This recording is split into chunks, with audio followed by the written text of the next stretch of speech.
আসসালামু আলাইকুম। মৎস্য অধিদপ্তরের পরীক্ষার্থীরা, আপনারা অনেক দিন হয়ে গিয়েছে, এখনো রেজাল্ট প্রকাশিত হয়নি। এই সম্পর্কে আজকে কথা বলবো।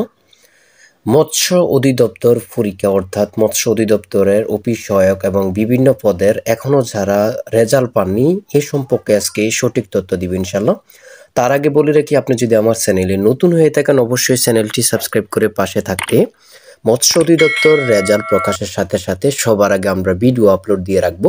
চ্যানেলটি সাবস্ক্রাইব করে পাশে থাকলে সবার আগে চলে যাবে আপনার কাছে নোটিফিকেশন। আপনি আর খোঁজে খোঁজে বাইর করতে হবে না বা কোনো তথ্য রাখতে হবে না। রেজাল্ট প্রকাশের সাথে সাথে চলে যাবে আপনার কাছে নোটিফিকেশন।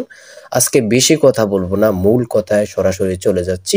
দেখেন, চতুর্দিকে একটি আমি কে তুমি কে রাজাকার এই সেই কোঠা আন্দোলন সকল কিছু নিয়ে বাংলাদেশে একটা প্রশ্ন ফাঁস, বিসিএস সকল প্রশ্ন পাস এবং কি যেটা একটা নাম হচ্ছে আবেদ আলী, আপনারা সকলে জানেন। আচ্ছা, যাই হোক, যে একটা পরিস্থিতি হয়ে গিয়েছে যা বলার বাহিরে, সামনে মুহূর্তে ভয়ানক হতেও পারে। দেখেন, আমি মূল কথায় চলে আসছি। এখন কথা বলবো মৎস্য অধিদপ্তর রেজাল্ট।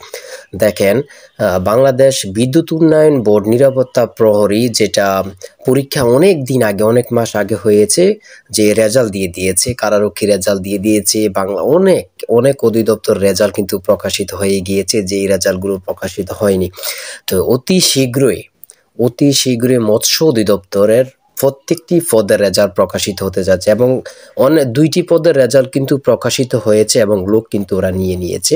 আপনারা সকলেই জানেন, আমি ভিডিও দিয়েছি, রেজাল্ট দেখিয়ে দিয়েছি। অর্থাৎ অনেক অধিদপ্তরে, যে অধিদপ্তর রেজাল্ট 6 মাস 1 বছর প্রকাশিত হচ্ছে না, অনেক অধিদপ্তর রেজাল্ট প্রকাশিত হয়ে গিয়েছে, বাকি রয়েছে শুধু মৎস্য অধিদপ্তরের।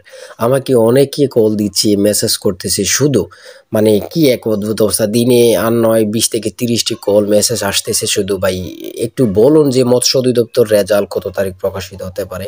আমি আপনাদেরকে সর্বশেষ একটি তথ্যই দিব যে মৎস্য অধিদপ্তর রেজাল্ট অতি শীঘ্রই প্রকাশিত হতে যাচ্ছে। অর্থাৎ এই মাসে রেজাল্টটি প্রকাশ হওয়ার সম্ভাবনা বেশি রয়েছে।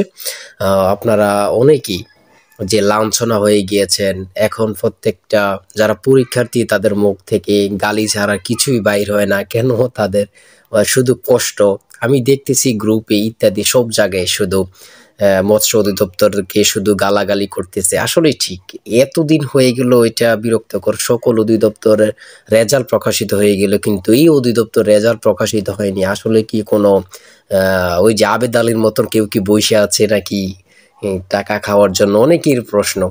আসলে প্রত্যেকটা কি বলবো, প্রত্যেক অধিদপ্তরে প্রত্যেক জায়গায় শুধু দুর্নীতি। সাধারণ প্রার্থীরা যারা মেধাবীরা তারা কিন্তু বারবার হেরে যাচ্ছে। যারা মেধাবী তারা কিন্তু হেরে যাচ্ছে, যারা দুর্নীতি করছে দেখা যাচ্ছে। আপনারা অনেক জায়গায় দেখবেন যে ও চাকরি করছে, আসলে কি ও কিছুই পারে না, তাহলে চাকরি পেলো কিভাবে? ওর থেকেও মেধাবী লোক, কিন্তু ও চাকরি পায় না, ও পেয়ে গেল। এটাই বুঝতে হবে, ওর দুর্নীতি করে চাকরিটা পেয়েছে। যাই হোক, সর্বশেষ বলি, আপনারা অতি শীঘ্রই রেজাল্টটি পেয়ে যাবেন ইনশাল্লাহ। সবাই ভালো থাকবেন, সুস্থ থাকবেন। আজকে ভিডিও এই পর্যন্ত। আর যার যে কোনো সমস্যা কমেন্টে মেসেজ করবেন, ইনশাল্লাহ রিপ্লাই দেবো যতটুকু পারি। আল্লাহ হাফেজ।